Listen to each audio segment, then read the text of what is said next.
Corsi, the son of Honor Code, who earned over $2 million in just 11 starts, is here and ready to do business.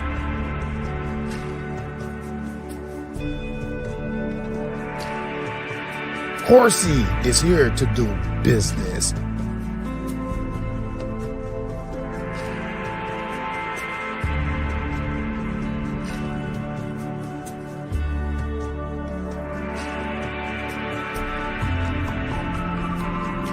Corsi is here to do business.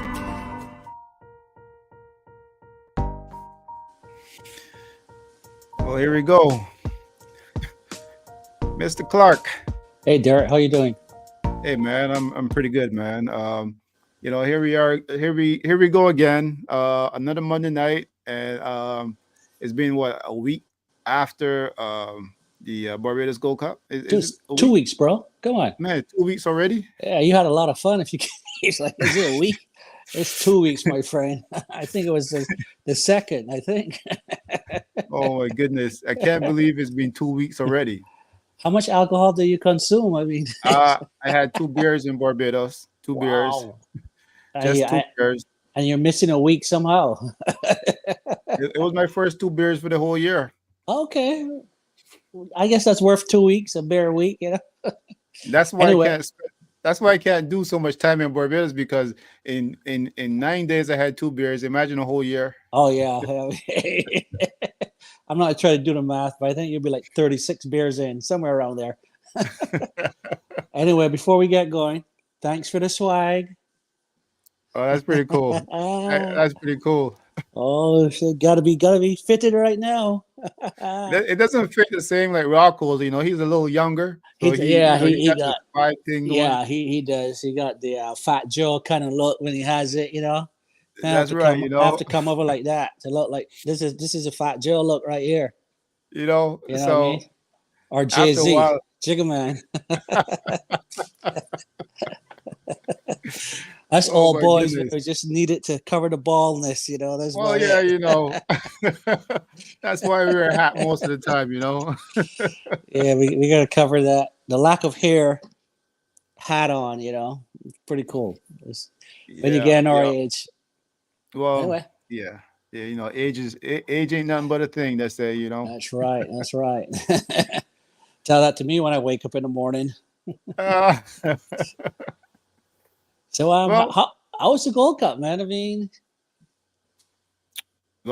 mean, it was my first since 1983 or 84 or something like that, and I really had a good time. To be honest, I had a really, really, really good time. You know, I didn't make any bets or anything like that, so I didn't really enjoy it like most of the fans would, you know, because I was so busy doing the work, and it just took a lot of energy. My first 3 days with the heat. Oh yeah, acclimatizing, And for some reason they told me it was like really hot on that weekend.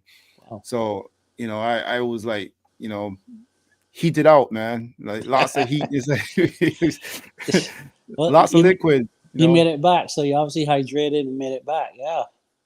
I definitely did. I wish it was more time in Barbados, you know, but I had to go, come back, you know, and do some other work. So it was pretty reality.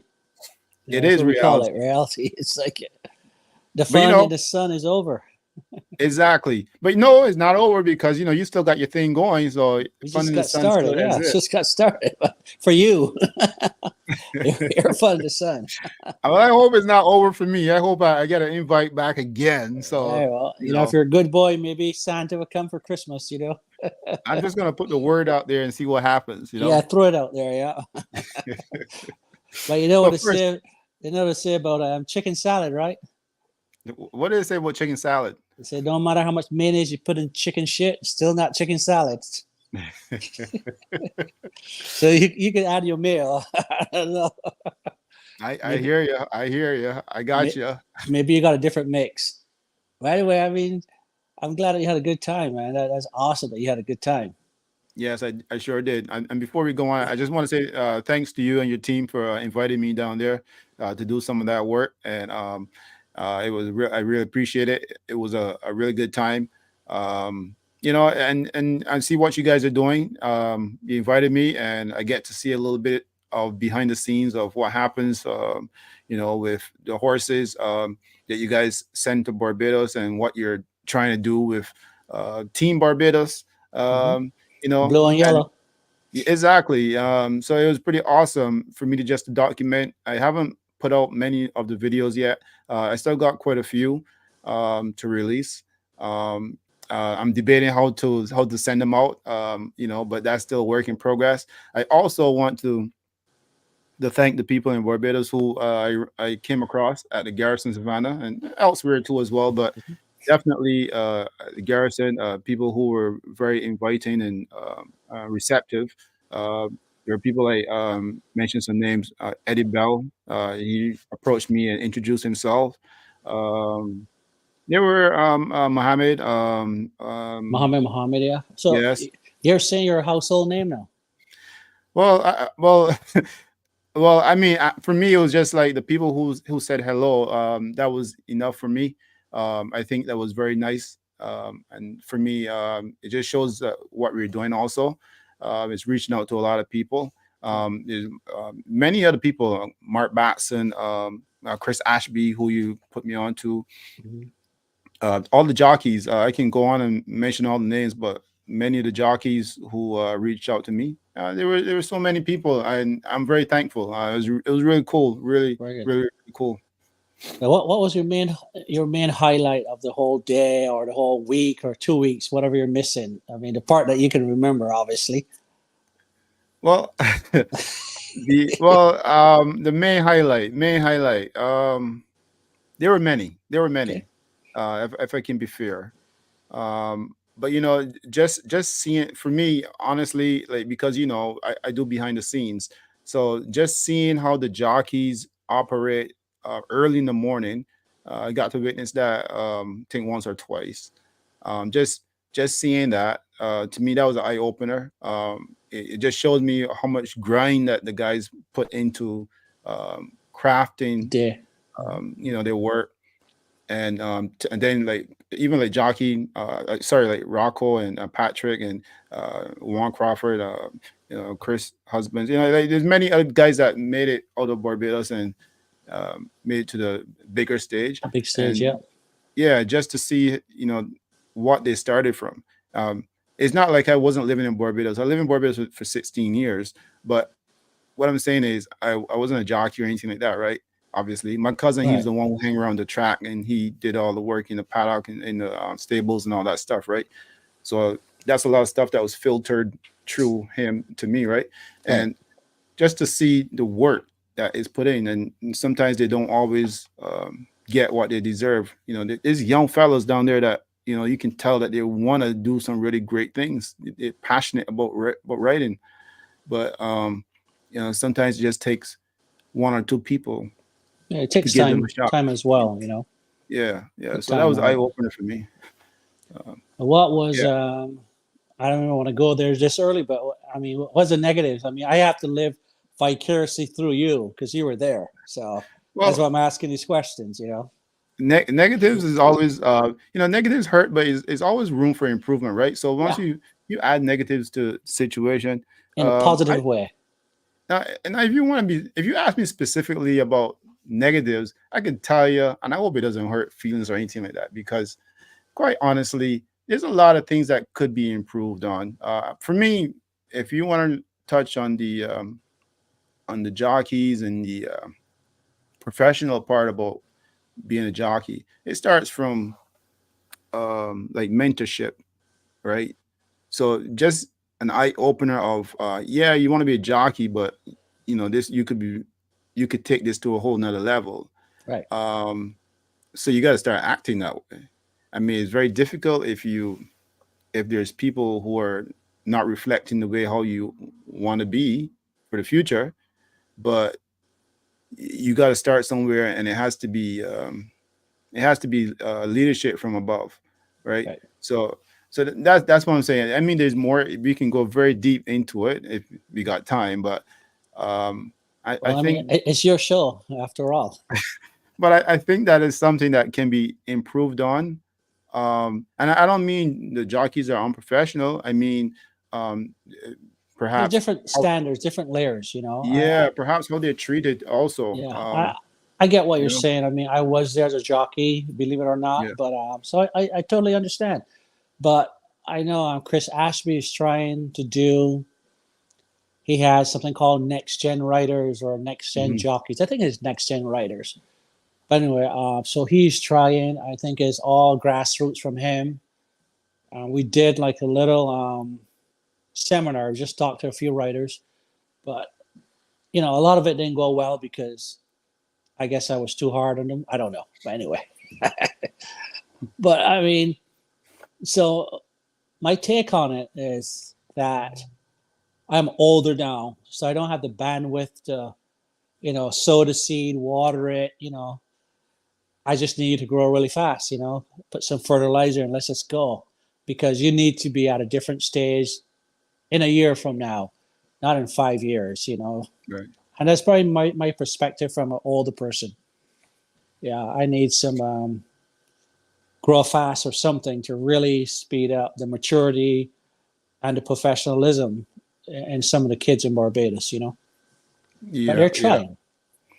But sometimes it just takes a look. Say for instance, I'm just saying, I'm just throwing it out there because it's easy for any of us once we go back home, and we could easily fall into the same category, right?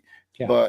But if you I mean, who's the biggest jockey in the United States of America from Barbados? Rocco boy. There you go, right? Yeah. Uh, who's the biggest jockey in North America from Patrick Barbados? husband. Patrick Patrick Husbands, right? husbands. Yeah. Um, and then we can drop down in layers, right? And and then once we start saying, look, guys, look, I mean, not everybody wants to teach, but we can see how they operate because Patrick, he's on a professional level. Once he gets to the track or once he's doing his business, uh, Correct. he doesn't become Patrick husband because of not being as professional as he is, right? I mean, if he's doing something else, that's different. But if he's being a jockey, you can see it right away. Yeah. Mm-hmm. You can't even get a tip from Patrick. He would just tell you something different, like when it comes to racing, right? So that's Right. just So the yeah, it's difference, like, right? yeah, because you're a professional, you're a writer. I mean, you're going to lose 75% of races you write anyway. So Correct. giving a tip to a punter, you have a 75% chance of not winning. That's Because I right. think Patrick is probably 25, maybe higher percentile of winning. But even if it's 70, even if he's a 30% winning rider, you're still losing 70% of the time. So it's hard to give people tips. They only remember the ones that they've lost. So it's best to Right. say, oh, I think he has a good shot. This, that, whatever. I mean, the conversation is not leading me back to the Gold Cup where people were saying this horse doesn't have a chance, that horse doesn't have a chance. And, when the race was over, a lot of people were wrong. And that's just horse racing. Well, I think many of the trainers always say horse racing will make people a liar, or horses will make you a liar. Oh, that's the correct term. Yeah. Yeah, Because they will for sure. I mean, they're hard to gauge. When you think you have them all sorted out, you don't. And sometimes you don't think you have a shot and the horse jumps up and win. So very hard game to gauge. well, the other highlight was also just seeing your horse run third. Mm-hmm. I mean, if you okay, let's put it like this: if you were to watch this race, right, that the Barbados Gold Cup, and you take out your program and you say, look, we're gonna have Chad Brown, Todd Pletcher, Ted Holder, who else? Who's the Safi trainers, right? Joseph, Safi Safi Joseph. Joseph Jr. You go on, right? Was who else was there from Barbados? Was Kenny in there too? No, he didn't have a horse. No, then you had John Mark Cozier, That's right. um, Pierce, Nunez. did he have a horse in there too as well? Who's that? Did Pierce, did he have a horse in a race? Not this year, no. I think Oh, okay. Nunez and Romel, the guy that won last year. Right. I think that By the was way, bigger Ramel. I was supposed to do something with Ramel. We did a video. It didn't come out as clear as possible because I switched cameras, and my apologies for that. But definitely, I'm going to try to get it out because I started to switch gears I here, know it's fine. Yeah. Darwin. But this Hey, is totally me. it's your It's show. like, It's your show, my friend. I'm but this just is here, you totally know. me. But you see, the thing is like Ramel and many of these other guys involved in racing, they're very good at what they do in terms of how they approach media and so forth. And I just want to say big up. I just want to say hats off to you guys. You guys do a really tremendous job. It's just a matter of just getting opportunities. And let's go on from here, but we Yeah, can talk more no, about that. there's a lot of talent in Barbados. The guys just need the shot. And Yeah. when that happens, make the most of it, guys. You know, Mm-hmm. don't mess up because it's so easy to slide back into bad habits, you know. Good habits and bad habits, they're created the same way. Just takes Exactly. practice, you know. Either practice the positive, or if you practice the negative, you're going to slide right back into that negativity. So when you get it, just go. That's my advice to all the kids there, trainers, grooms, jockeys, everyone. If you get it, just go for it. And that's from the mouth of Darwin Clark. You know, well, there was this guy. I would say a kid, but he's not a kid because he's a grown man and he's bigger than me. But he was like, "Who is Darwin Clark?" And I was like, "If you don't know Darwin Clark and you hang around horses in Barbados, then like I don't know." Anyways, How old was this kid? I mean, well, he was in his 20s, I would say. I've been gone almost 30 years. So, yeah. I Hmm. mean, like Rocco Boy he didn't know me when we first met, you know? And then he made a phone call and said, oh, my dad knows you. This person knows you. I'm like, yeah, you know? Especially living way out here out west, you know, it's like there's not a lot of us out here. But anyway, Yeah, so 20, he's not paying attention. So that's he's, true.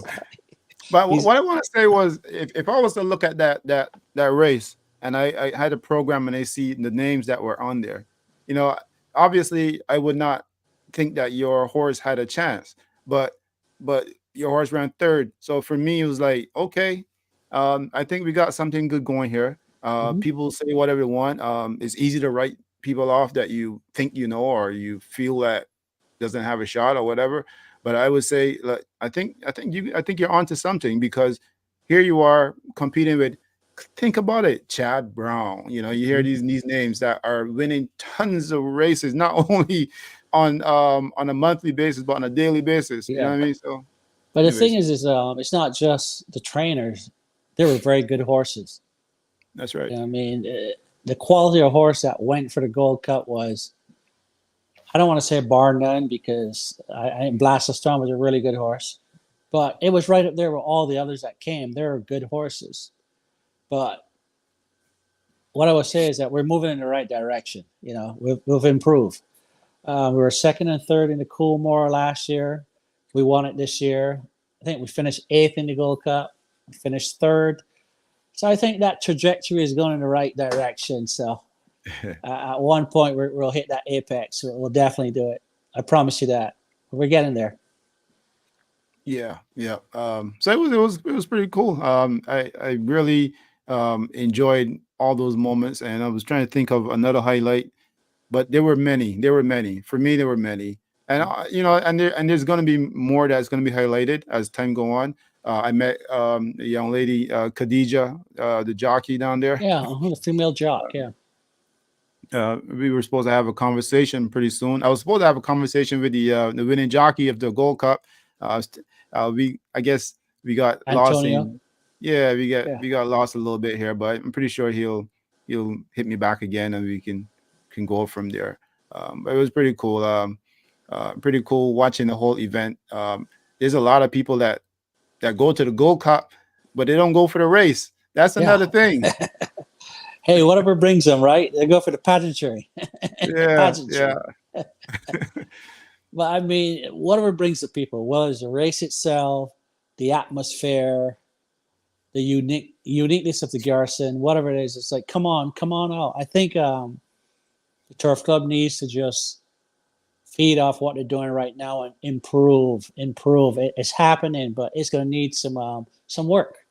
So if they can just improve on what they have right now, man. It's a good time. Just keep pushing, but I don't know. We can't backslide. We have it in a good position right now. Yeah, yeah. There's a lot of little things, but people always tell me it always comes down to money. I mean, money um, is what makes things happen, I guess, in some cases. But It's you know, I mean, you just gotta kind of like observe what it is that you're doing right, and extend on that. That's all I can say. this is the way I say it. You're not gonna beat the big boys that easy, but if you do your due diligence, do your homework, you can find that little piece, that diamond in the rough. And that's kind of what I try to do. Is like you know, just keep digging, keep moving the earth until you find it. It's looking for a diamond, I guess. We're gonna keep digging, but at some point, I know we're gonna hit gold. We're gonna hit the mother lode, and it'll be great. But we'll keep digging. Well, there was something I got from one of the African guys in Kenya that Okay. I follow a lot, and he was saying, like, in Africa, he think that there's so much resources, so people don't really try to. Most people don't try to expand on the resources because they already have the resources, so they don't do much. Right. If you put that in the case of Barbados, maybe you have good energy and you have the energy around horse racing. You just need to do a little bit more in terms Mhm. of what that is. That's not a criticism. That's just say, look, think about it. You have a good product. You just need to do a little bit more. Outdo the other guy. Yeah, and Oh that's yeah. the thing. Right now, it's a monopoly. It's like they say the one-eyed man is king in the land of the blind. So I'm not knocking them. I'm just saying Mhm. that you can do more. You can take your little rock and do more. Just keep pushing. Set high standards for yourself. Set a goal every year. I want to attract another 10,000 people and make it happen. I mean, I have my goals, what I want to do every year, every day, and I try to do it. I try to exceed it. I try to say, okay, it may be challenging, but I can do it. You know, I'll definitely do it. And I think that's what wakes me up in the morning. It's like I have a goal. I have to do so much today. I got to put in this amount. Let's go. Let's go do it. Mhm. Yeah. Gold Cup. So Gold Cup Day. I mean, there was a lot of excitement. Like just there, right? Obviously, people are there. They want to see the race. Who will win the Gold Cup. I think from what I get, I still hear people talk about countries.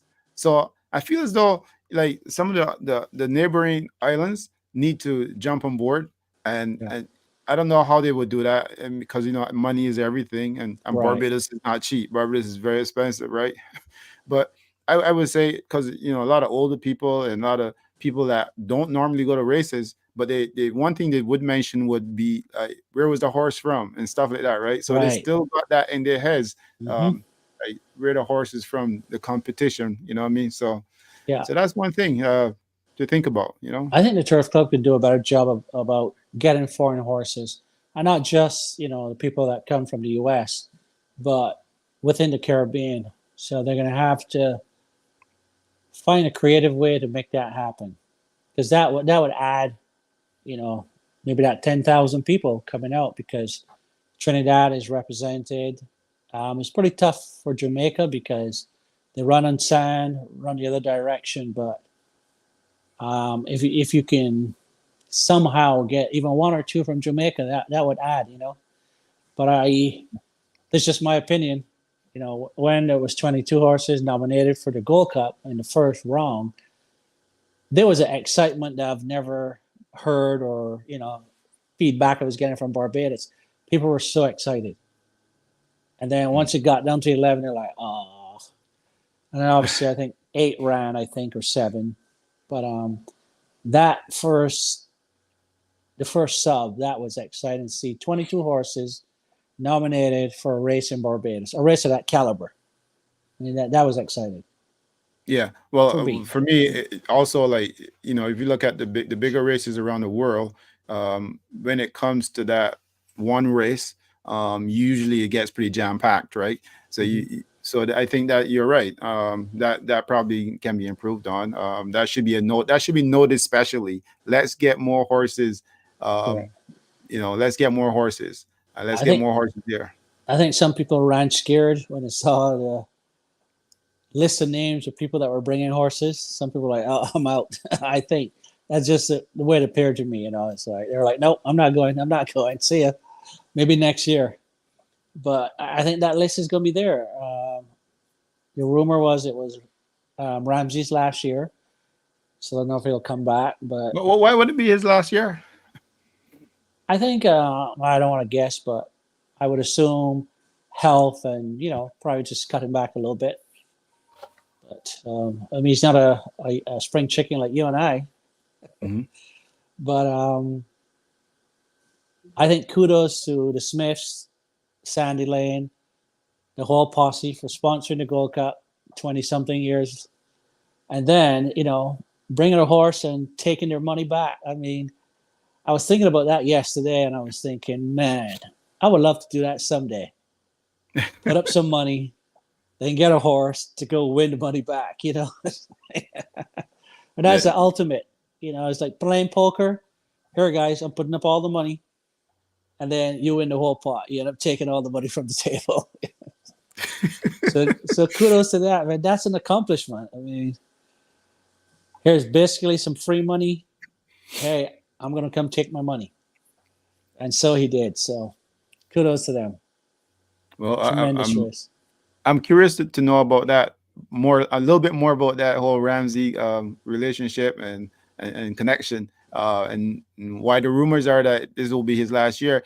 Why would he, or why would anyone, go that far already? I mean, seems Yeah. to be enjoying Barbados. I don't know if Yeah. it's just strictly money or just I enjoying think he said Barbados. that last year. I think he said last year because a couple of years ago he said he wanted to come back to win the Gold Cup for Safi, and then ran second last year, and then I think he said next year will be his last. I could be wrong. I'll be wrong once before. Oh, okay. Well, I mean, Safi's doing pretty good out there in Florida in the United Oh, States of America. he's So I kicking mean, butt, man. I mean, he's so kicking maybe butt he can influence some other owners to to come down. Yeah, come down. I mean, come. Let's that's all do it it. takes, right? Oh yeah, you just need one owner. But like I said, a lot of people would say they're coming until the time is there.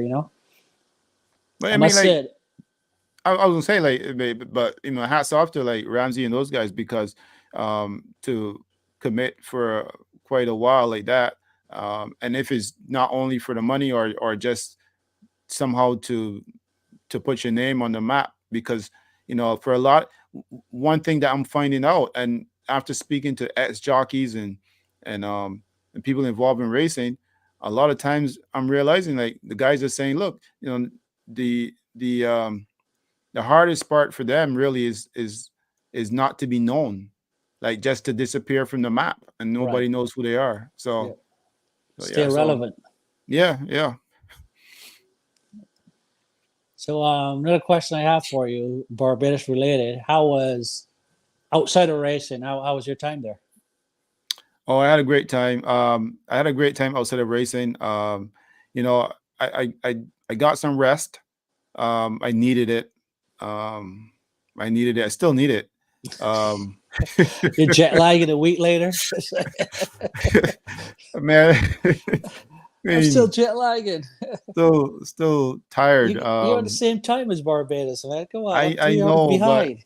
but but think about this: like going hard, like for such a long period of time, going hard, and then all of a sudden you just kind of like, okay, Derek, you can relax a little bit now, and then it happens, and then I'm Right. like, oh my goodness, my You needed body needs this. this, Yeah. you know. I do that. I usually do that when I go on cruises. Like I get on and there I open up the sliding glass on the balcony and I just sleep. I mean, it's the best thing in the world. It's like, yeah, just bubble on the ocean and sleep like crazy. Yeah. Nice fresh air coming in. Yeah, it's the best thing. So I totally understand. Totally Yeah, understand. but But Barbados is beautiful, beautiful.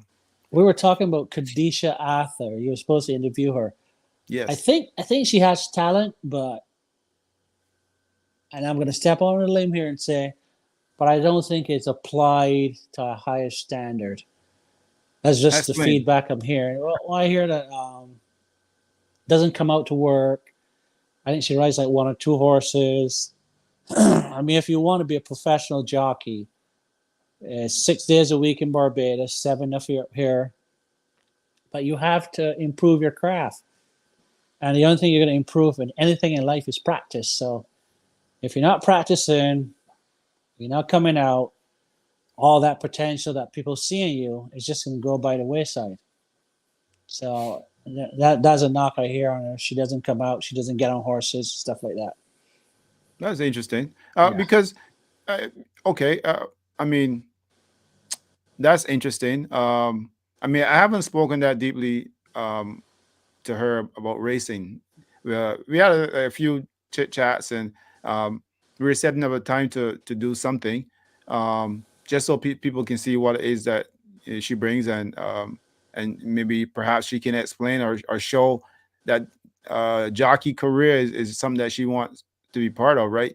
Um, that being said, like, I'm not involved personally or know her to say anything really about her. If people are saying that, because people say a lot of stuff in Barbados, you know that. Yeah, but I would say these are people that wouldn't just say it for saying its sake, Hmm. because I've inquired about her talents and stuff like that, and that's the feedback that I get. Because I mean, she's light. She's an okay writer right now. I mean, if she applies herself, Derek, I mean, she could be a good writer. And I mean, you've seen her in person, so she's small. Yeah. I don't think she's going to get any bigger. She's not going to grow into, a Harvard sized lady. I think she's petite. She's going to stay that way. And all she has to do is apply herself. But But it's interesting because Barbados is very tough, especially amongst the boys, mhm. um, and that's what I want to get into really because you know how does she maneuver amongst the pack? Like You know every that's other woman, just keep kicking down doors. I mean, you can't wait till it's open. You got to kick it down. You know what I mean? Make your entrance loud. Show up to work every day. Get on many horses as you can. Ask every single person for a ride. Like I said, she's light. She has some talent. All you got to do is add a few more ingredients, and I think she'll be a wonderful rider. I gotta ask you about that though, because being a jockey, right? And you were a jockey before, and like for me, it was really interesting watching how it happens in Barbados. And from my understanding, nobody's booked for amount in early in the morning. To gallop the horses. You just come, you show up, and correct me if I'm wrong, if anyone's watching or whatever, or if you can comment on the live or comment on the broad when it's replayed or whatever. But they show up, from my knowledge, from what I'm hearing, and you just kind of wait around for someone to give you a horse. And to me, that's pretty tough. If you're not strong enough, you don't have a loud voice, you might get left behind. Right. So I'll correct you because you're partially wrong. Hmm. So you have a working relationship with some of the trainers. Okay. Let's say uh, Rashid Hughes. He probably rides him for. Well, that's no. He's a champion rider. So that's a bad example. But okay, let's say Kadisha. Okay, the same Right. girl. Um, I know she rides a few for Jeffrey Chandler. She rides a couple for Eddie Bell. So that's two trainers. So your goal is to get on every horse in their barn. You know, take them aside, talk to them, ask them to get on more and more horses. You go over another trainer. Hey, you have a guy for this horse. I would like to get on this horse every day, and that's how you build your business. But you have to show up and you have to be there to do these things. But I understand where you're getting the concept that is just hang around until somebody say, "Hey, Bob, let's go." That's not entirely true because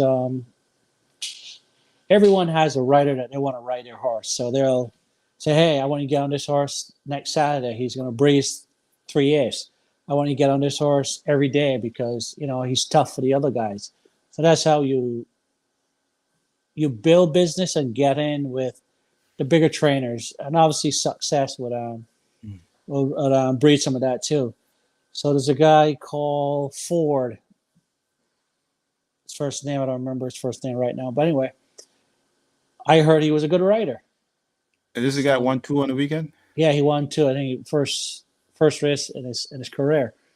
But I heard he was a good rider. He had talent, but just not getting the breaks.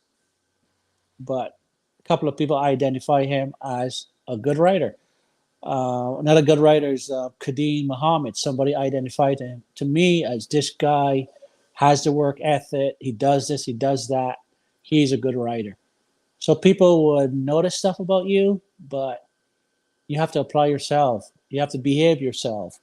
Because certain people would not write you if you're thuggish or if you like to drink beer in the paddock. They're like, no. So a lot of it is on you. And I might be saying this as an old man now, but I was there when I was young. I would go down there and sit for one horse. And all the other popular writers would, come, this person, that person. And then you finally win a race after a year or so. Then you win your second race. And then stuff happens if you keep going. You have to keep knocking. Don't give up. And it's easy for me to say that, but I mean, I am in construction. I got to keep knocking every day. I don't sit back and hope stuff fall in my lap. I keep pushing and pushing and pushing. And they have to understand that. And it's hard. It's tough. It is tough. It is But tough. I can see it's tough because look, when you're amongst that kind of group, like even for me, like coming up, if you're not a loud speaker, you could get left behind, right?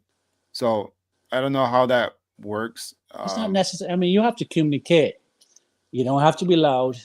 You don't have to be boisterous, but you have to communicate. To say, "Hey, boss, can you give me a little shot?"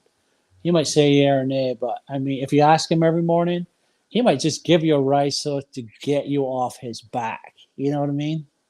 He might say, "Here you go, give a little scrap, leave me alone." And guess what? When you get that ride, don't leave him alone. Just keep pushing, because if you quit, you get nothing. If you Yeah, say, "Okay, I it's too agree. hard, I'm done," you get nothing.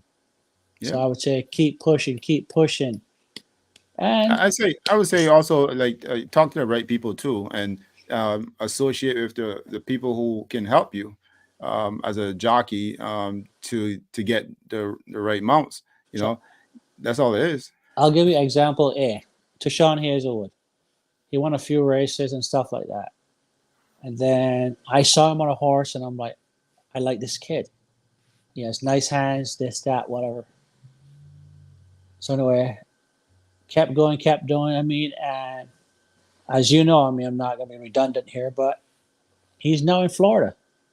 But it's because he worked hard. I mean, the guy put in the work. And people will say, "Why do you like this kid?" I said, "Because he works hard."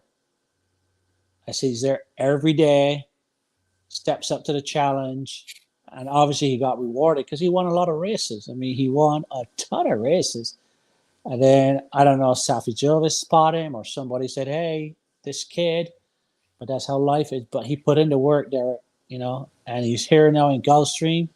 And I can tell you, as God is my witness, he's at work every single day doing what he's getting paid to do. No excuses.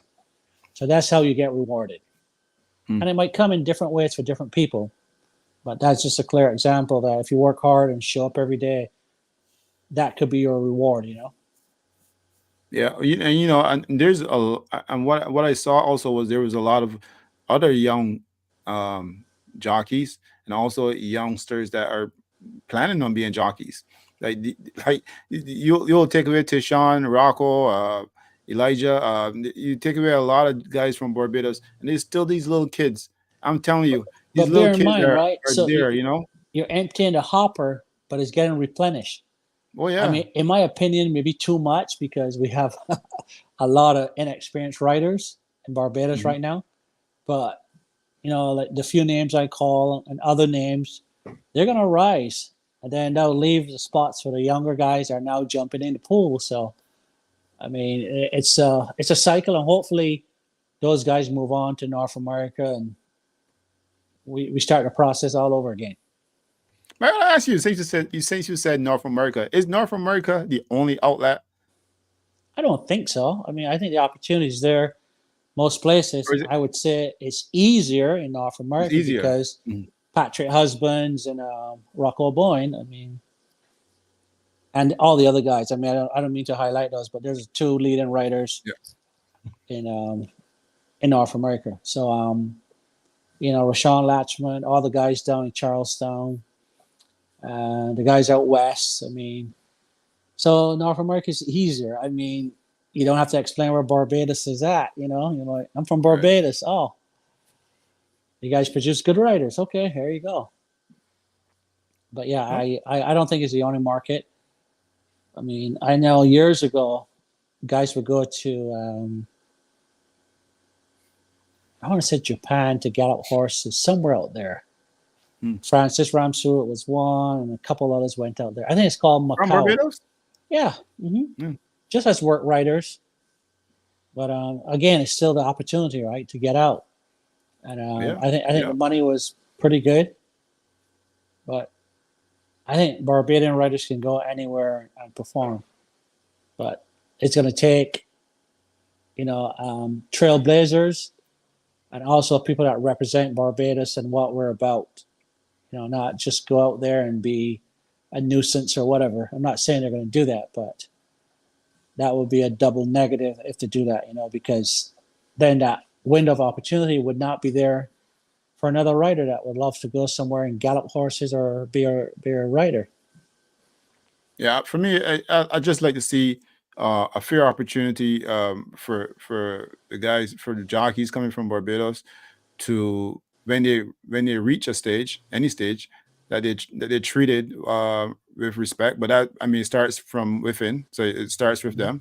them. So when they get to a certain spot, um, how they're welcome or are accepted is on the same respected level as other jockeys from elsewhere, Yeah. right? I think that would be pretty cool. But it starts from home. So that's what I'm thinking. But the North America thing is, we have several people that have connections at tracks here, and they're not jockeys. There might be owners or just Barbadians that have connections that have friends that are trainers. And we've tried to have writers come here, and some did not show up, stuff like that. But yeah, there's opportunity. There's a lot of opportunity. Hmm. Yeah.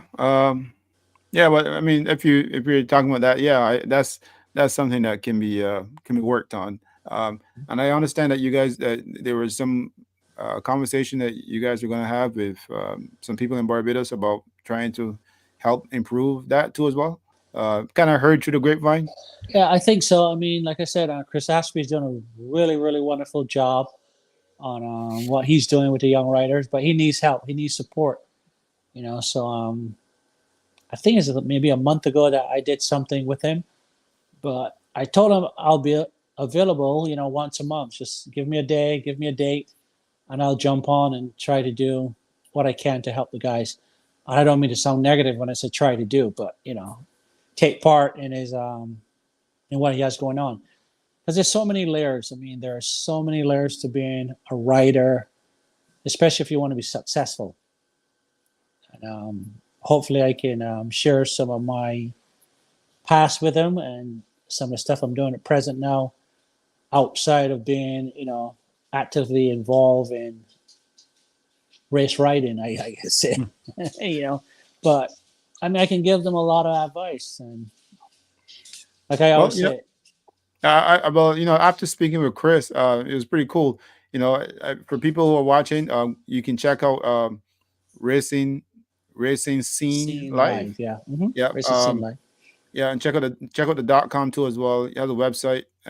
Pretty cool. I checked it out earlier. Um, you know, I just think after having a conversation with him, I think is stuff like that is much more needed. There's people that we can collaborate and or see what we all can do, pitching together, whatever. Um, you know, I just thought I was a pretty cool guy that he came and introduced himself to, and it was really really cool. Really Yeah, cool. but I mean, like things like etiquette, just the basic um, decency. You have to Yeah. teach these guys because you know some of them would come from very humble upbringing and stuff like that. So if we can share our knowledge, and hopefully they'll learn, they'll listen, they'll learn, and, figure out that's the way to go. Because like back to the how do you get rights? Mhm. I mean, several ways. I mean, like I remember when I was struggling as a jockey, there was an owner, and I used to hang out with him all the time. We used to hang out, play pool, go over to his house, do stuff like that. And then he started giving me rights. You know what I mean? And I was like, kudos to myself to, you know.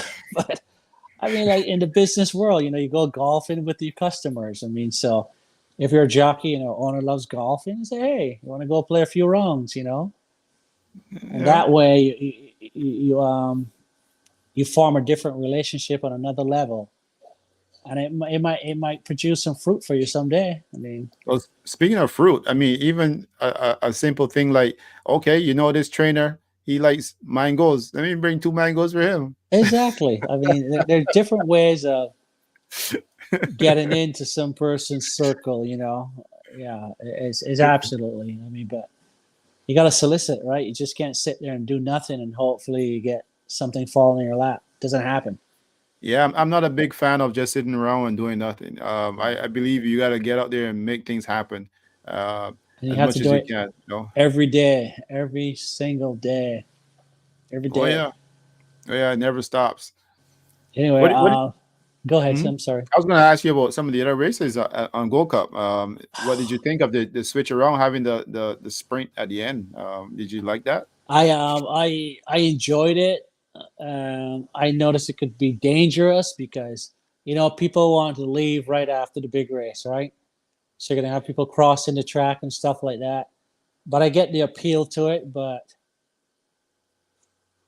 I'm not a big fan of it, man. Just leave the Gold Cup as the last race of the day. Keep the people there. You have the Tango in the Spa. You have two other races, two other good races to pique the interest throughout the day. But I think the Gold Cup should be the last race of the day. Yeah, yeah, I agree with you. There's a climax, right? So, I Yeah, mean, and this is your big promotion for the whole for the last 12 months. So do you want to have that big bang, right? right. Let it Right? say the last race of the day. I mean, like I said, I see the different side with the Spa being last, but monetarily, no. The Gold Cup should be the last race of the day. Keep the crowd there. Because, I mean, if I go to the Gold Cup as the average spectator, the minute the horses cross the line, I'm saying, okay, let's go. Let's pack it up. I'm trying to make my way out of the crowd. Right. But Right. if it's a last race, guess what? I have to stay. Yeah, you gotta stick But around, man. I don't know whose call was that, but in my humble opinion, it wasn't a great call. Speaking of call, I there was Canadian, well, not Canadian, but Woodbine's Dude, come on, race. man. Come on, Derek. Emerald It was Downs. Come. Robert uh, Geller. He called one of the races, and it was brilliant. People were happy. People were saying, people were comparing. But I there's no gotta tell you, comparison. pardon? There's no comparison. But no, hang on. But let me tell you, because he did an awesome job, and as usual, right? I mean, I like a lot of different colors, but I mean, he did a great job. People really loved it because they were actually telling me about it. They don't actually ask you questions in Barbados; they tell you. They're Okay. telling you about it, right? Yeah, oh, so, that's true. Yeah, yeah. so my point is this. And that being said, I think the fans still don't need to be hard on, because they're pretty tough on the callers in Barbados also, right? But I just want to say this politely. Like Dean Springer, he has a really good thing going, even though people may criticize or whatever.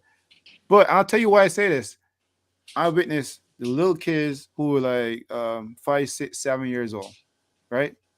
And these guys, they want to be jockeys, or they love racing. You know how, at the Mm-hmm. Garrison is a bunch of Yeah. little kids who hang around. And when the horses are like on the turn, right? You can't hear nothing, but the little kids are like, and there's no more turns left. Yeah. I'm Yeah. telling you, the little kids love it. So I'm just saying But he has a good thing going. Don't be so hard on the guy, man. but Derek, if you feed me rice every day, I don't know there's something else. That's all I'm saying, Yeah, right? yeah, I'm not going to criticize it. I'm not going to be devil's advocate right here. I'm just saying, right. look, Dean is the guy I grew up with, right? He's a little younger than I am, but he grew up with our crowd.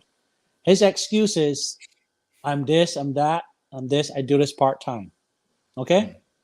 Derek, you have a full time job. I have a full time job. We do stuff part time. It doesn't mean that you have to half ass it. Do it to your best of ability. Be hard on yourself. Are I've you seen saying are you saying that he's half assing it? well, I've been listening for a lot of years. I have not seen any improvement. That's all Golly, I'm saying. man. Yeah, yeah. We disagree on that, Derek. Look, look. Barbados have what? Let's say 100 racehorses. Okay? That's what we have. Hmm. Let's say for this argument, 200 racehorses. A racehorse, I can pick out any horse in any race. I don't give a shit if there's 3 red caps or 4 red caps. The movement of the horse, I can tell what this is X and that is Y. Okay? So if you watch them enough, you know exactly who's in the race. You got a 0 to 55 race, you know the horses that's going to be in there. Okay? I've sat upstairs with Robert Geller. I've seen how he does his homework to prepare to call a race, and the guy is flawless. And yes, it's his full-time job. I don't expect Dean and the guys there to have that standard, but don't sell yourself short, man. Do your homework, do your stuff, get it done right. I can say, okay, looking for horses is a part-time job for me, because it is. I have a full-time job.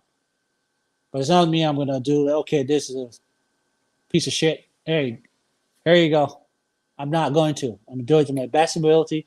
And if I'm failing, I would say somebody else get in the seat because I'm failing. But I watch Australian races late at night. Sometimes there are 4 horses with similar caps, and the guy does not get them mixed up. Hmm. And sometimes it's 2, and he's like, well, we're going to have trouble here because there's 2 red caps or something.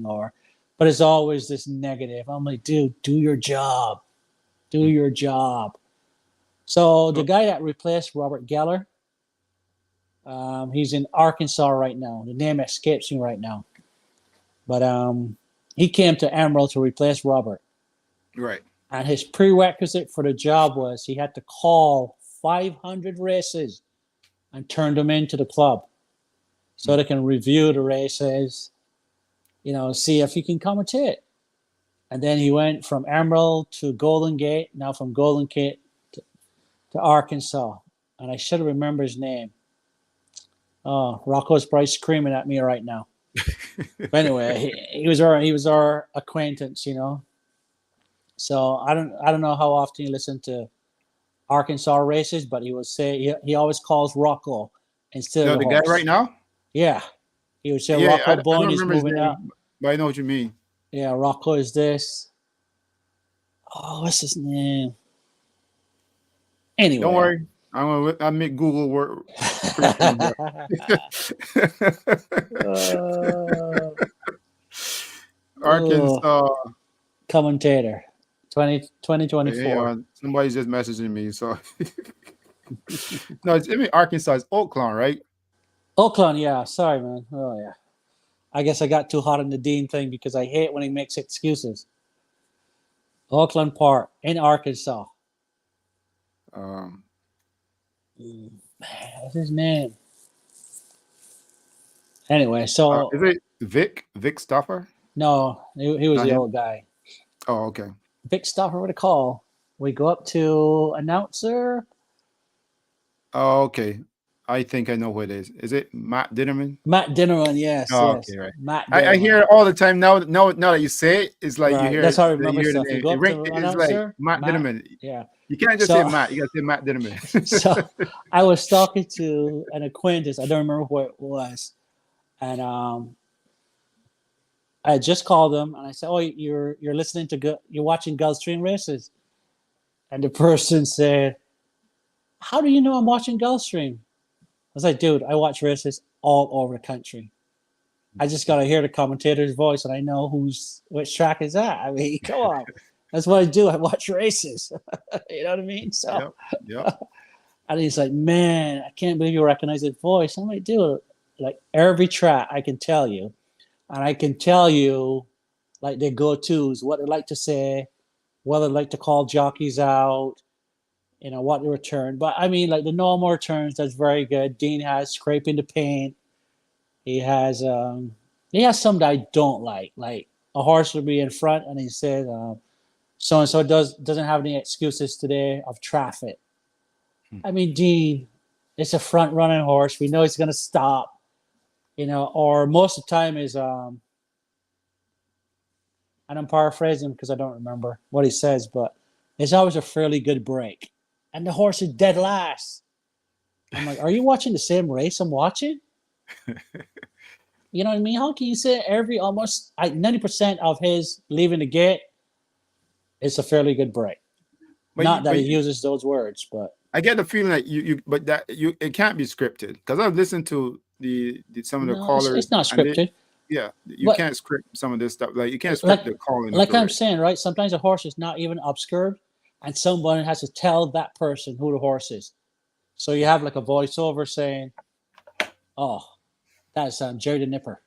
I'm like, dude, come on. It's so unprofessional. If the commentator's missing the horse, let him miss it.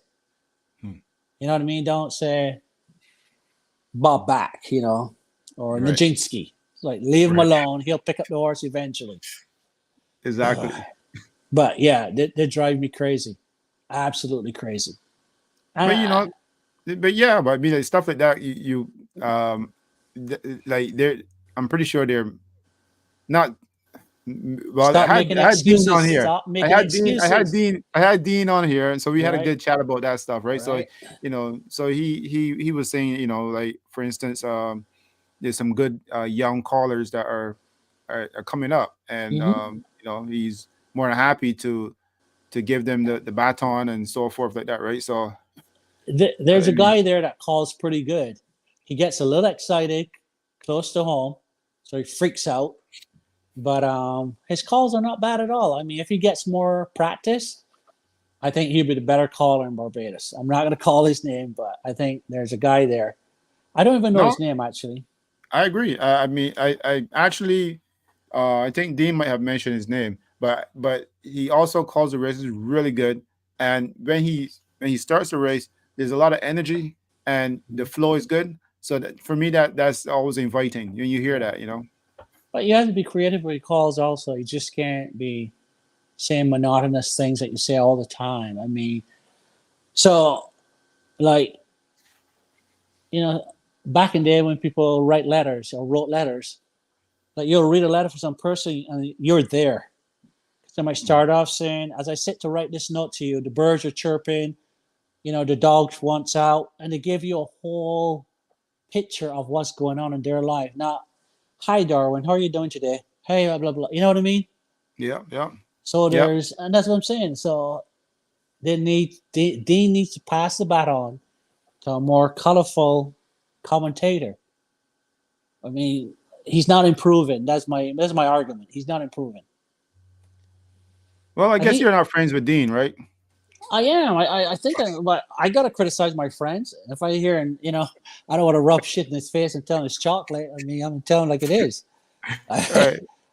There, you know what I mean? It's like your friends are the ones that tell you this stuff. That's I'm right. not That's doing this right. to be mean. I'm doing this like this is my opinion. You're not going to change it. Prove me Well, yeah. wrong. Call a great race. Send a tape and say, "Hey, BF," because that's what you call me. Here's Well, my call. I say that because you can't be friends with somebody and have a different opinion because Correct. people will write you off. No, that's Barbados, but I don't care. I mean, if he never speaks to me, never speak to me. But like I told the guys, you take too long to load the horses. All my things, all my criticism, I mean, they're valid. And they're like, oh, it's the proximity of the crowd, is this. I'm like, hell no, it's not. By the way, the horses are loading very quickly now. I know. But you go back a year ago, Derek, it was painful. You don't have to tell me. I know. You know, I now I gotta applaud them. They're trying to get some conversations within the races, which is really good. But What I do you don't. explain that? What do you mean within the races? So, like, if you're watching online, which I normally do, there was always this dead air. You know, like Lyndon Yard would go to the bathroom. There's nothing happening. Right. And I'm like, dude, I just don't want to watch the empty parade ring. Tell me something that's going on in Barbados. Then he'll advertise the lottery for a couple of times and this and that. I'm like, come on. So now I think there's a guy that he kind of goes back and forth with, and they chit chat about betting and everything. But it doesn't seem that the guy is a very good punter. I mean, if you want to have dialogue, bring in a horse person, some person that is punting or giving tips. Yeah, I mean, like one time I heard Lyndon Yard said, "I don't like this horse because he won last week," and I'm paraphrasing, and he's like, "This is this week, so he can't win." And I'm like, "That's a 5-year-old logic." You know what I mean? Tell me why he won last week. Maybe he got promoted this week, got more weight, this, that, whatever, and why he's going to lose this week. Not that was last week and this is this week. I mean, I don't want to listen to that. I think my dog can probably tell me that. You know what I mean? It's like I told you that you should be doing classes. Remember I tell you that you gotta expand on that knowledge that you have and okay. help. So I'm going to go back and I'm living the past for a little bit. Remember, I told you Pat Sewing Machine lost 2 shoes in that race, and I told you Yeah. he'll beat the horses in Barbados further than he beat them in the Coolmore. Yeah. And I had my reasons why, and I share them with you. So if you're going to tell me a horse is going to beat my horse, I want to hear something logical. Or he will say class is class and form is temporary. But a horse can stay in form for more than one race, And I'm not knocking the guy. I'm just saying that these are things that they need to improve on. I mean, give me something that I want to like turn my head and say, huh, that's pretty cool. I like his logic. Not just, oh, I don't like this horse. I don't like that horse, or this is my horse. I mean, come on.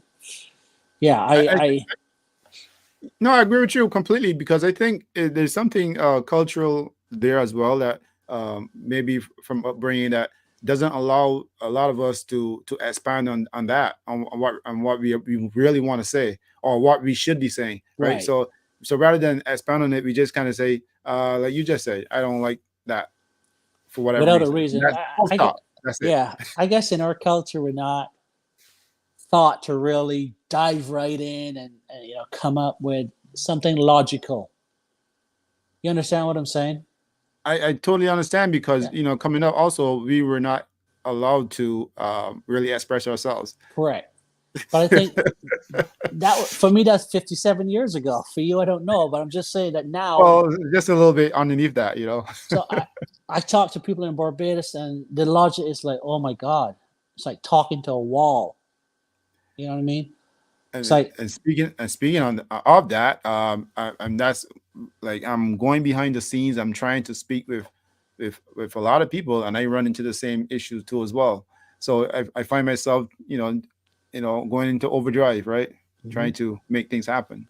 So something as basic as how a horse runs, the rhythm. How do the legs hit the ground? How do they leave the ground?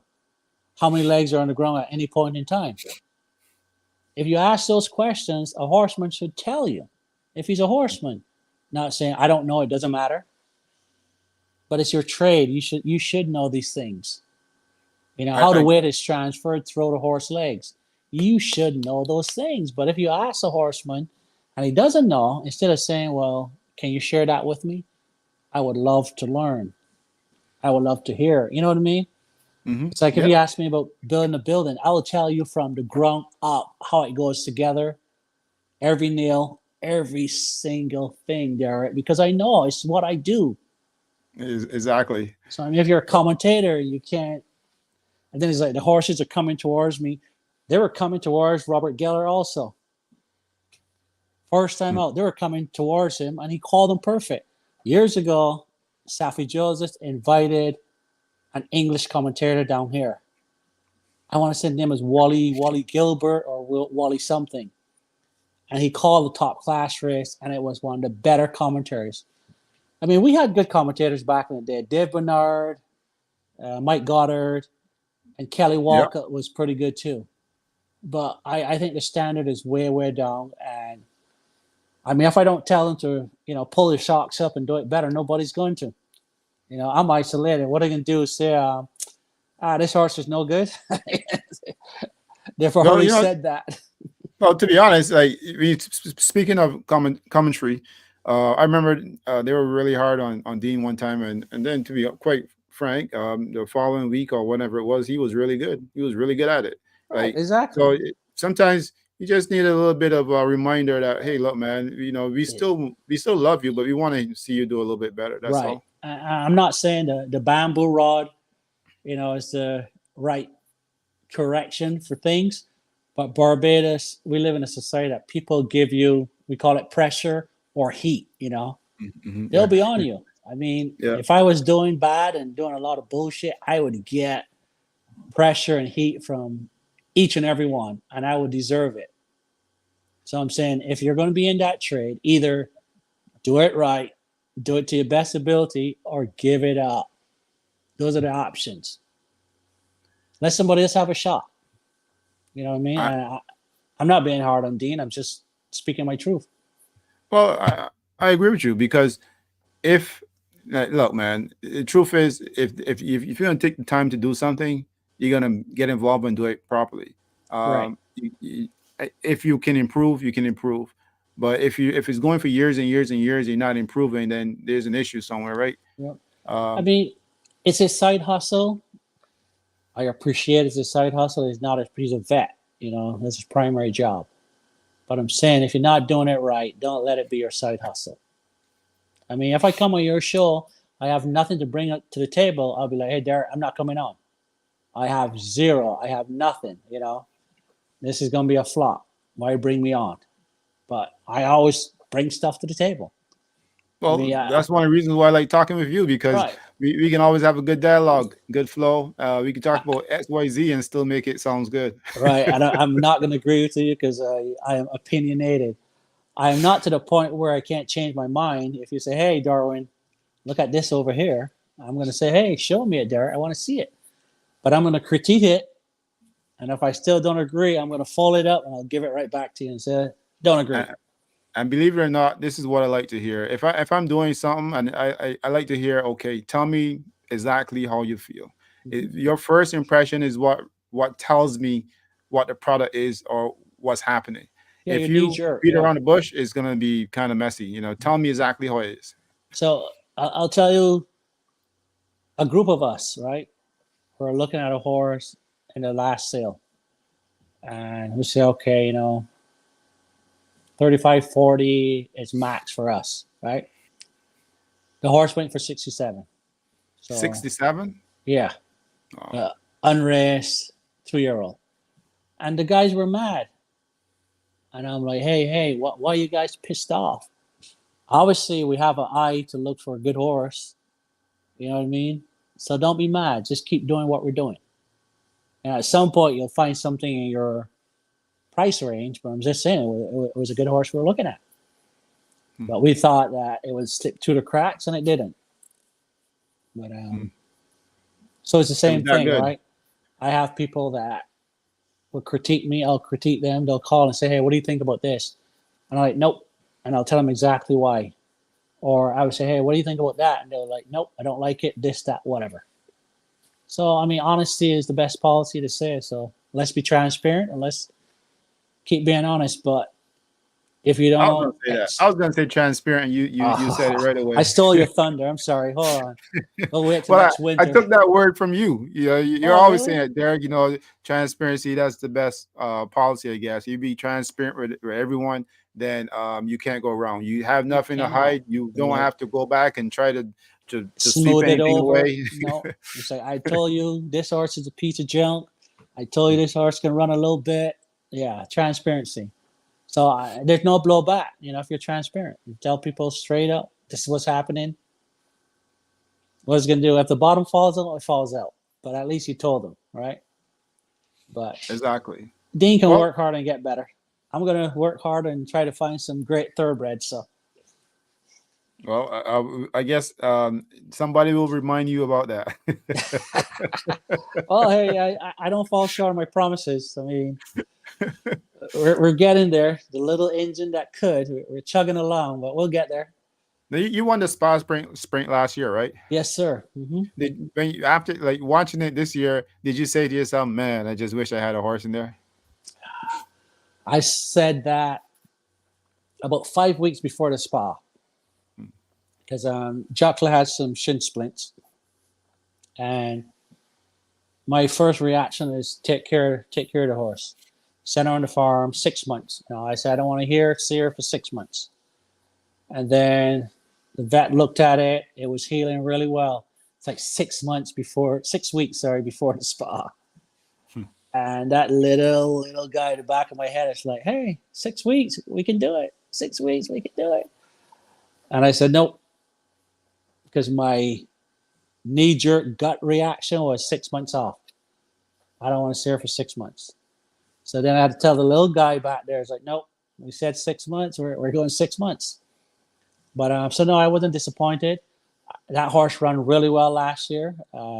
Zaid, I mean, he took Jockler all the way to the wire. So a year in, yeah. So the form, we call that Franking the form. So her form is still great. The horse that ran third, I think he ended up finished. But anyway, half length behind her, came back and won the next year. So her form is still good there. So, and that's how you check horses. Because Jockler won last year, Zaid and Dominus was right next to her blanket. So this year Zaid won, so she should still be in the mix. So we'll see her next year. He'll be back. Now, I gotta ask you a question about Jocular because Jocular, how old is she right now? She's 6. And Vividly is how old? 7. Oh, okay. Because Yeah. I saw them and two beautiful animals, and Jocular just looked like a baby compared to Vividly. Oh Vividly yeah, just had Vivi is a huge. She yeah, is. just a Yeah. bigger horse, Oh man. my God, she is. So she had a problem going on with her back hock. I don't know what happened. X-rayed everything, but it was swollen. We were trying to get her ready for the cool more, and then she had a problem with one of her front feet. So normally when horses shift weight, they go left to right. So if it was the left hind, it would affect the right front. That's exactly what happened. So we're like, we're not going to get the spa. We're not even try for the Gold Cup. So we'll breed her. But it's taking care of the horses. You know, that's what you have to do. Yeah, well, But I mean, anyway, absolutely. yeah, we could rest and come back and all the good stuff. You know, but she is she's going to be a tremendous mama. So we'll wait and see. So Now, what did you think about I think who was it? I think Bishop won twice on Gold Cup there. okay. I think he won twice. I think he Yeah, won I twice. think so. Yeah, or maybe because they ran 1-2 in a race. Yeah, there was a. I thought Patrick had won a race, and then I heard that he No, I don't he think didn't win so. that race. I They don't said think that so. Bishop actually won the race Mm. in front of Patrick. I think the Yeah, same barn. I think yeah, they're same one. owners or something. They ran 1-2 in a race. Yeah. Oh yeah, I think Patrick rode. A nice looking horse though, but he get caught on the line. Yeah, Yeah. but I thought Patrick won the race, but eventually it looks like he didn't win. Yeah. Like he ran second. It was a nice horse that he rode too. Nice built, strong looking horse. Yeah. Yeah, I did have a little conversation with Patrick down there and Rocco also at the same time. Okay. That was pretty cool. That was one of the highlights too as well. That was pretty cool. Patrick, it seemed like he was rested, just came off of a horse or something, and Uh-huh. it was good conversation. It was really good. Really good. He's a good guy, man. He's a very, very, very good Maybe we guy. could do more in the future. But yeah, Yeah. definitely. I mean, there's a lot of people who who were pretty cool, and it was interesting watching the dynamics and how people operated. And for the most part, most people were really cool. Not Yeah. everyone was cool, but for the So most part, everyone was cool. I think last year, I think November or so, Deshaun was talking about a Gold Cup ride and stuff like that. And at that time, he was going up. I'm not sure if he was there yet, but he was in line to go up to ride for Safi. And I'm like, dude, Safi's gonna have two horses. You're gonna ride one. It's like that's like the most simplistic vision I can have. That's gonna happen. So anyway, the Coolmore story and all that fallout for a little bit. But he's such a constant Was there professional. fallout? Well, not really. I mean, Oh, just okay. we just talked it over, and there's a little. Do I want to say hurt feelings? Because I don't want to put my thoughts into his mouth, But it's a little discontent. And we talked it over, and he's a professional. He understood, and a couple of weeks later, he called me and said, "I'm writing one for Safi." So I was like, "There you go." We didn't have to fall out, nothing like that, because, in my opinion, you're riding a better horse than a Pat sewing machine. But obviously, it didn't turn out that way in the race. But yeah, he's a professional kid. He'll go really, really far, and he's not So afraid to confront things. So he's not yeah. going to sweep stuff under the rug. So I'll tell you that now in case you need it. Oh, He, well, that's he'll good. he'll come and ask the tough questions. He'll like, hey, who's doing this? Who's doing that? Some people would not. They'll be like, no, I'm going to see if things fall in my lap. But no, he goes out there and get it. Good for That's him. good. I saw him down there. We spoke for a bit too as well.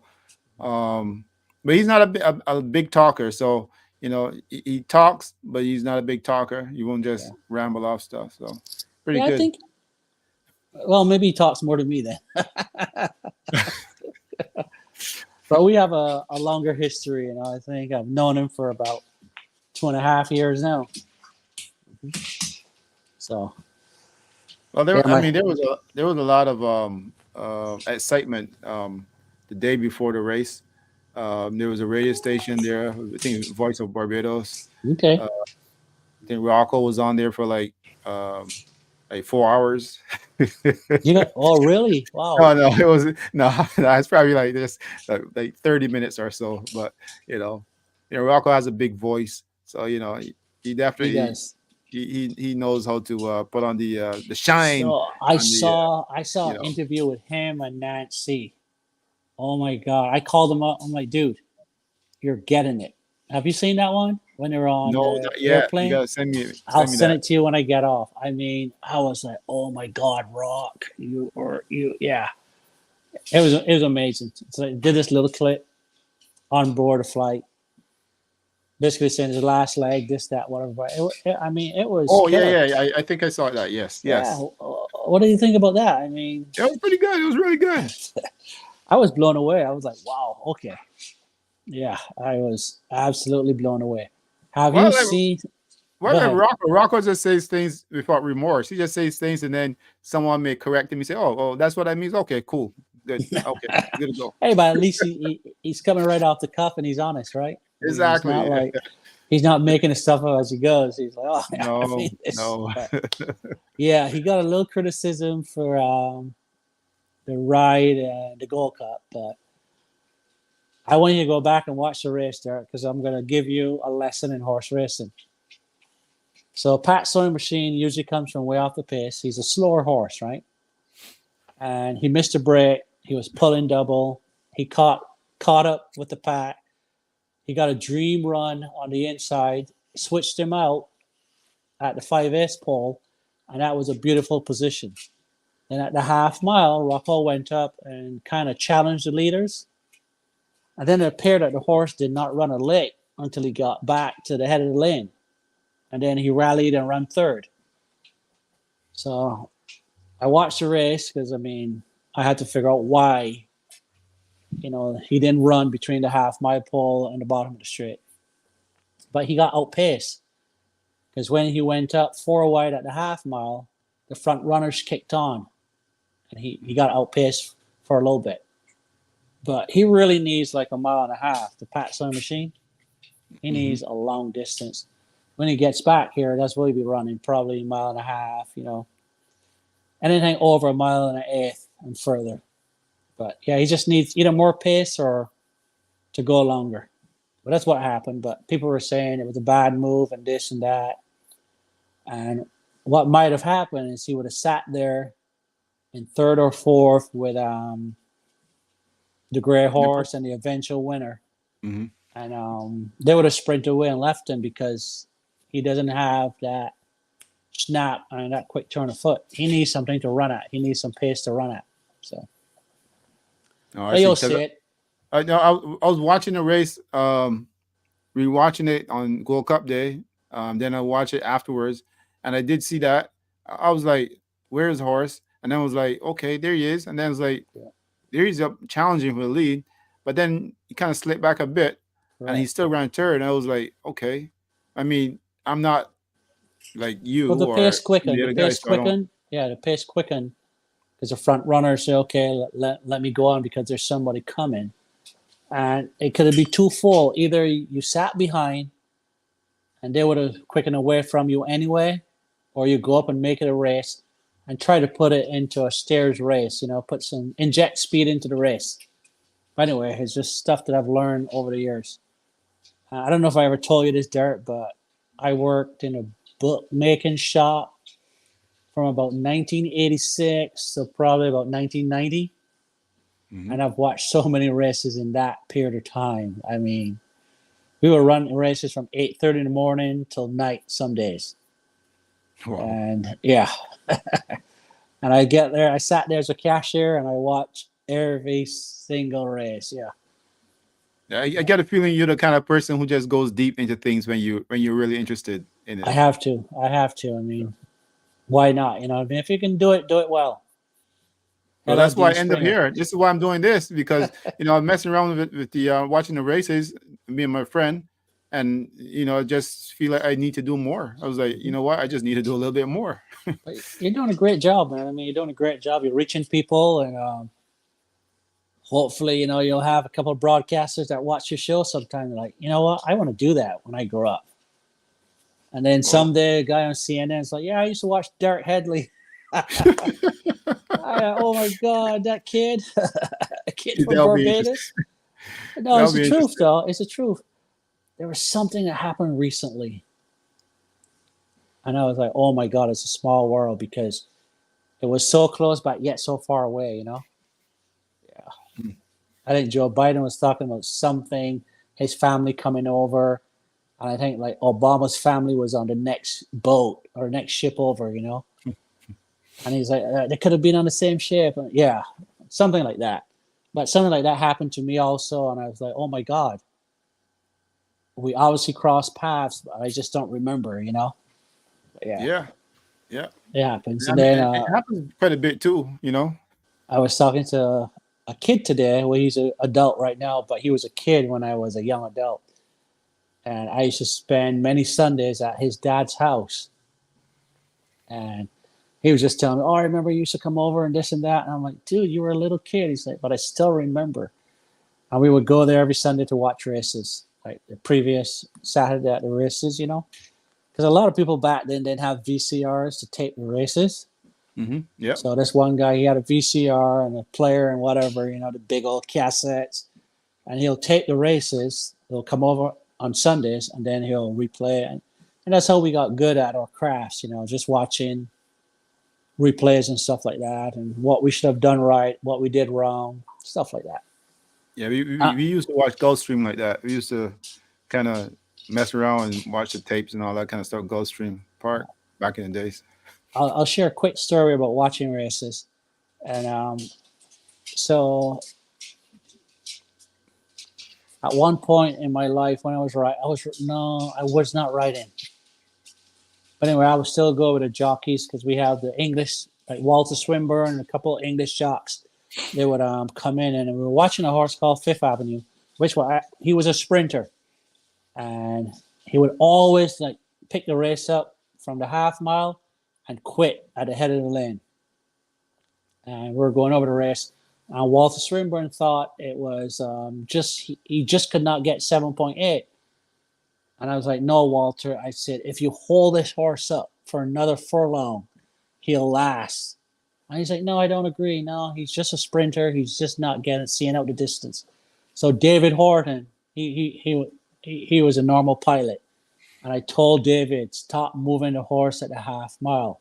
Next time you go 7.8, move him from the 3F pole. And he moved him from the 3F pole, and he won going away. It was just like he would be like this. Here, pass everyone. Stop at the head of the lane, run down the field. I'm like, just hold him up that longer. And I learned that from a great old jockey, Pat Ettery. He lost a grade 1 race by a nose. And then when he met the same horses next time, he won it by half length. And obviously the commentator or the broadcaster asked him what was the difference. And he said, I held him up 2 strides later. So he didn't set him down. He just held him a little longer. And that's all that horse needed to get up. But it's little like innuendos like that, little things that you can do to change the outcome. I tell Rocco all the time, if you lost the race by half a length, you could have won by half a length. Because things happen in races. Like you might have 2 horses and, one goes out on the other and you lose a little ground. And then you come flying at the end. Or you might have moved a stride too early, stride too late. Just little things that happen. He asked me to look over a race recently. And he said, what do you think? What do you think went wrong here? He was in behind a horse. The winner came up. He did not move with the winner. He sat a little longer. Then he got on heels in the horse that was stopping. He had to switch out. And he got beat like half a length. And I told him, I said, you should have moved with the winner. He said, well, I didn't think that. I said, dude, that horse came there with like a ton of bricks. I said, a horse going that good in the race with 3 ifs to go, you have to go too. And I mean, Rock rode this horse so hard and the horse wasn't picking up. But finally he picked up. So my opinion is, it's my opinion, that if he had moved with the winner, he might have beaten the winner. But we have those dialogues all the time. Doesn't mean I'm right. Doesn't mean he's wrong. It just means here's some food for thought. Think about it next time, But it's good to have the conversation, though. Yeah, but he knows I'll be honest with him. And if he writes a stinker, like, that was awful. What were you thinking? You know what I mean? But it's also good to have a conversation, too, because, I mean, to be quite honest, people with different opinions, it makes you kind of like, waver in between. You think, yeah. Yeah. And I used to tell him years ago, because I would give him advice. Some of it he took, some of it he balked, and we didn't speak for weeks. And I always say, Rock, I have nothing to gain by telling you this. I say, I don't have a dog in the fight. I say, you're not paying me to tell you this. I'm not going to benefit from it. I'm just doing it because this is my opinion. And finally, years later, he'll tell me that. He's like, finally, he just listens now. He doesn't. Yeah, exactly. He listens now. He listens. He doesn't balk as much, But he would say, "Hey, D, I think you're wrong," and I'll revisit it and say, "You know what? I think you're right. I could be wrong, but it's still my opinion." But he knows that, I'll come honest every time. I'm not gonna sugarcoat. And one time I called him out. I said, "Dude, that was a brilliant ride." I mean, because it was brilliant. It was absolutely brilliant. Anyway, he's gonna win a couple of big races coming up here. Yeah, he sure will. He's remember I said that? Big races. Yeah, remember I said that. Yep. Mark the tape. I'm excited for him. I hope that it comes true, but I can see it happening. He's definitely going to win some big races. Yeah, that's a lovely horse he's on right now. I mean, if he stays on her, yeah. Oh my God! I think a couple of weeks she's running, so fingers crossed. Stay sound. Yep, I think it's in a couple of weeks. Speaking of that, I just want before I think we're gonna probably. Are you ready to wrap go? Up? Yeah. No, I got all night. Well, look at that. First time you I'm got at all home, night. bro. I'm at home. I'm not in a restaurant. All right, you're back at home now. I'm I back remember the at last home, two brother. times I spoke with you, you were on the road, On the right? road, in the car, in the restaurant. Yeah, I'm home, bro. So okay, so Like how the people in Barbados are, we're outside. yeah, we I'm outside. inside, bro. I'm home. But I saw Slade Jones down in Barbados, and we spoke for very briefly everything, but he's a man now. Yeah, He's grown he's so grown big. into that frame. Yeah, He's grown. Can't believe this is the same guy from same 2 years guy. ago. Oh my goodness. Yeah, Yeah. that's what I heard. I heard that he's grown into his frame.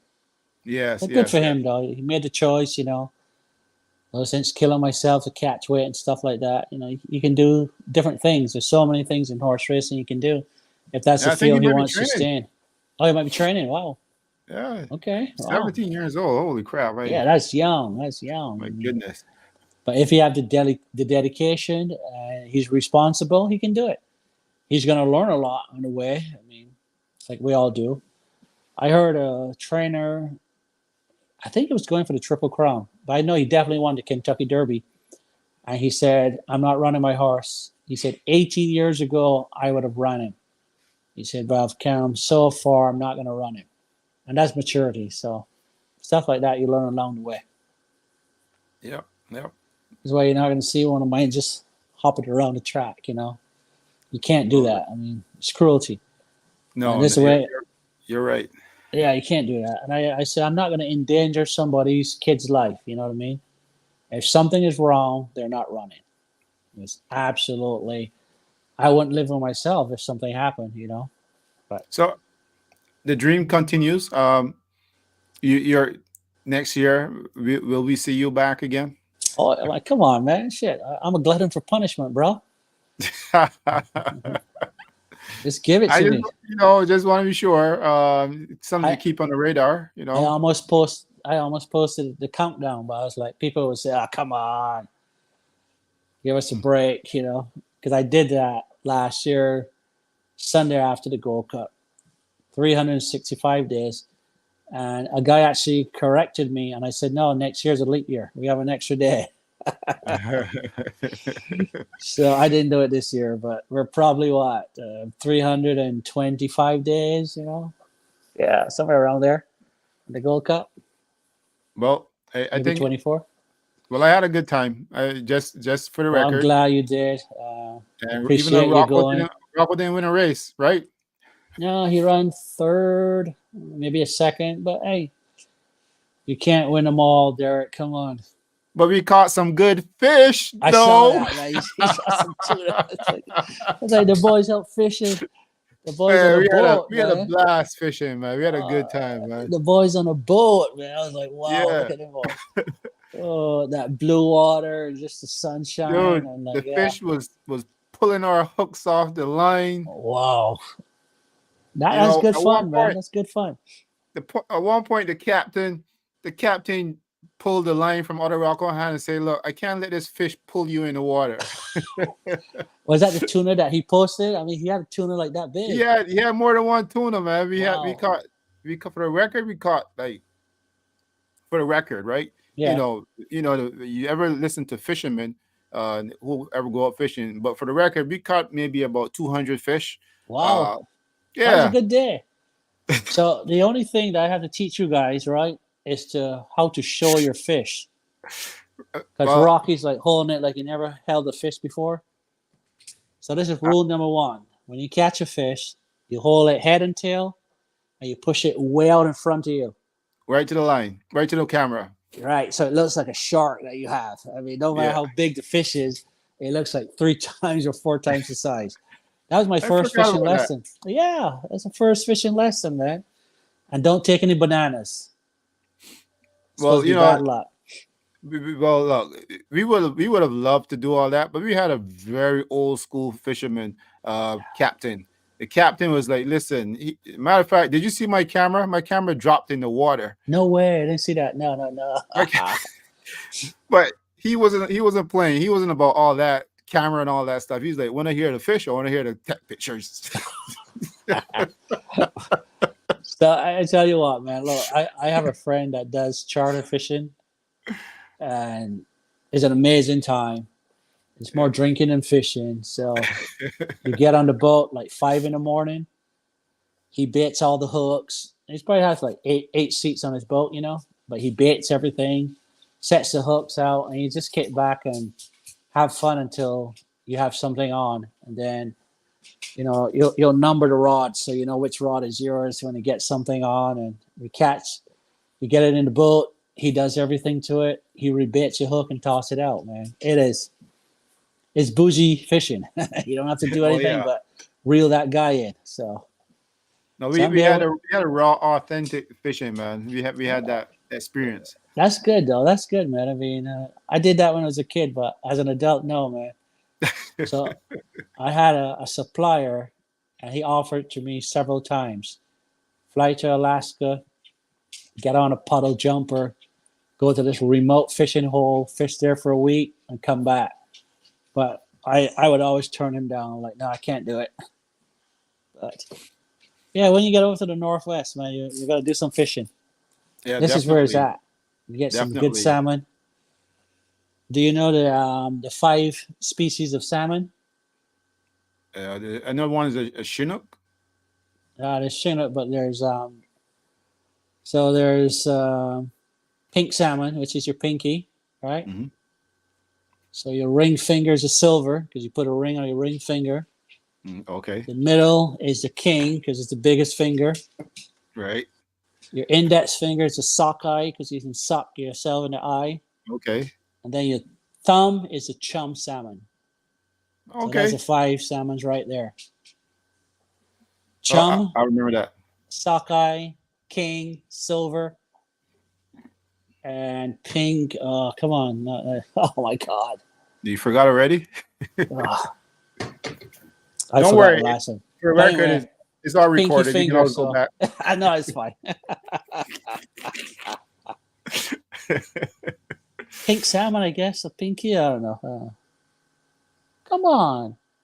It's a pinky. Anyway, but those are the 5 salmons that you have. Yeah. Oh, what So was this? What's Kent saying? He's saying, "Yo, Darwin, Mervin, Seeley, agree with you about the race colors in Barbados." Okay. yeah, Marvin is old school too, man. He's old school. He'll call them out. But yeah, I mean, like Derek, man, if you're gonna do something, do it to the best of your ability, or just take your marbles and go home. You know, that's just Yeah, me. Give somebody else the opportunity. I So I agree. mean, I agree. if your show wasn't kicking dust, you're like, hey, somebody come on my show. Here's the platform. Do your thing. You know, that's just I me though. agree. I mean, I don't like substandard anything. Do it Mhm. right or don't do it at all. You know. Years ago, when I first got into construction, people would always ask me, "How come your stuff looks so good?" I'm like, "Dude, if my mom walked in this building, I want to tell her I did that." You know what I mean? I'm not gonna do it shoddy where I go like, "Okay, mom, don't look at this part. This is ugly." It's like just have some pride, man. Do your thing. I'm not saying I don't try, but come on, give it the college try and get it done. But Hey, yeah, absolutely, 100%. If you, I mean, that's the name of the game because you're putting yourself out there, and you right. want to improve, and you also want people to know that you're doing a good job or you're doing an awesome job. You want your platform or your product to be great, right? And you want I to think walk away so. feeling proud of it, right? So Hmm. Yeah, I mean, I do that with everything I do, no matter what it is. If it's cutting my grass, I want to cut it to my best of my ability. I'm not a lawn care guy, but it has to look half decent. you're one of those guys, man. I got a friend that not even a piece of a leaf from the tree can land on his grass. Well, I'm not that anal. I'm just using the grass cutting as a reference, but because right now I have more moss than grass. But we're now coming out the winter, so springtime I'll get on it. I was actually on my roof yesterday, getting rid of some moss and stuff like that, power washing it. It's time for spring, get it Mm. rolling. I used to have yard crew years ago, but it kept leaving the back gate open, man. So I came home one day to a riding lawnmower. The wife is like, "I'm too sick to go chasing my dogs. You're cutting the yard." But I mean, it was like the best feeling in the world because they'll come every Friday, and when I drive in my driveway, I mean, it's pristine, it's beautiful. My driveway is blown. I mean, I just enjoy it. Like, oh my god, this is nice. But now I guess I got to do it for myself. But I do it though. Give you little chores to do, man. Little Oh, things to do, and they'll keep you active. I don't know about that. Went to the doctor there. Started have to get moving there. 3 miles a day, he tells me. Okay. Yeah, 3 miles a day. I'm Well, like, put it on the list. Put it on the list and oh, get it going. You I'll know, start. I'll start. I mean, get going. You know, that's nothing the is only that way. crazy, but he's just saying, yeah, you need to lose some weight. I'm like, yeah, I've been threatening myself for the last year, saying I'm going to lose it, but no, yeah, doctor's orders. So Well, I mean, to be honest, if you're motivated, you can do anything. So yeah, I've done it before. Just I sit all the time there. I sit at work. I sit driving. Then I come home, take care of the wife, and then I sit watching horse races. Because at night I watch Australian races, sometimes Japan. Then if I wake up 3 in the morning, I'll turn on watch South African, watch oh my Irish god, races. Yeah, like yeah, that's the one I haven't gotten into. The South South African. African. Yeah, There's some yeah. nice riders. I watch a Some couple races and then I just don't have the time. It's like I think it messes with my time with soccer or something. I don't know. oh, okay. Yeah, I So don't watch soccer, but yeah, they have some good riders. I mean, pretty good grass racing. So I love that. I love yeah, anything on the grass. yeah. There was a guy who I reached out to in South Africa. Didn't hear back from him, but eventually one day he's gonna say, "Hey, that's that guy, Derek Headley," and he's gonna say, "You Exactly. know what? Let me reach back to him." So Or you can uh, keep reaching out. I mean, don't give up. no, I won't. Yeah. So is there anything else we want to talk about from Gold Cup Day? Because No, I mean, I was happy to wear the way Pat ran. He ran well, made us proud. mhm. Um, Kudos, like I said, to the people that brought in the nice horses. We're gonna have to step our game up at some point. And but like I set my goals last year. I said I definitely need a colt because I don't think the fillies can do it. You'll have to bring a super filly to beat the caliber of colts and geldings that come to Barbados. So I went off that route. So that will be the route for next year, colt or gelding. And that's it. I mean, I'm gonna keep punching until somebody submits, I guess, or falls. Good. Now, can I ask you one question here about the horse? So Yes, sir. the horse definitely is coming back to Canada. 100%. Yeah, yeah. Okay. But he's gonna get a little rest and come back. There's plans to run him at Kentucky Downs if we find the right race. Oh, that's there. You go. See, that's Derek Derek. Lynch.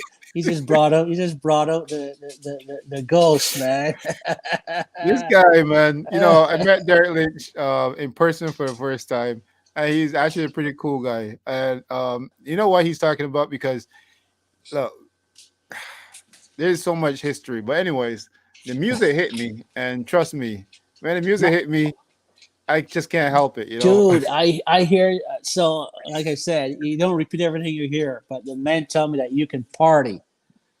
They're like I Derek was putting it on, man. I forgot that. I really forgot that. I should have teased I you was about that really earlier. tired though. I was really tired. It was a long day. But as Rocco, I just wanted to get home or get to where I was staying and sleep. But when the music hit me, I was just feeling really good. I can't help myself, but I was tired though. I was really Wow. tired. You know. Yeah, I was really tired. The Gold Cup took a lot out of me. Yeah, but those kids can go, man. So you gotta be like, hey guys, I'll catch you tomorrow. Man, they had me trapped. You know, I parked the car and I was riding with Rocco, and then I quickly realized, oh Big shoot, mistake. Yeah. this is not a good idea. After the Gold Um, Cup, that's an all nighter, man. Come on. I'm winding down and these guys are winding up. I'm like, holy crap. Oh, All so right, I know friend. next time. I know, man. Yeah, next time check your 5 hour energy, you know. No, no, no. I plan my escape route. That's all. Or instead of filming, you sleep, go cut morning, you know, sleep till like midday. Yeah. Well, we had some behind the scenes with Rocco that I did. So that's gonna be all part of what I'm gonna put out there. Okay, How does a jockey prepare for a race like that? the Gold Cup. And yeah, yeah. So Awesome. there's some content coming, and I hope that is enjoyable. That's all. All right, well, we'll be back, and we'll definitely see you next year, man. All right, my man. Thanks for being on, man. We'll do this again some other time. This is Yes, probably sir. my last for a long time because it's training season Okay, for the horses, and thanks for that looks that. good. Yeah, Looks good. I'll be rocking it. Yeah. Not as cool as Rocco, but nobody can't be that cool, I guess. No, you can't be as cool as Rocco. No, no, no, no. That's level two, as my daughter would say, level Yeah, two. level up, my friend, level up. All right, have a All great right, my night. man. Thanks for You, indulging with me, and I'm glad you had a good time in Barbados. yes, man. Yes, man. All right, Well, until next time. on to the next time, my brother. Peace. All right. Well, Darwin is gone, and I'll say this: great time in Barbados. Shouts out to everyone down there. Just remember, there was Jay that came and shouted me out. I think it's Jay Evelyn. I think it's Evelyn, but that's pretty cool. And there were many more other people. So I appreciate the love. Appreciate people shouting me out, and hopefully we can do it again another time. All right. So until next time, peace.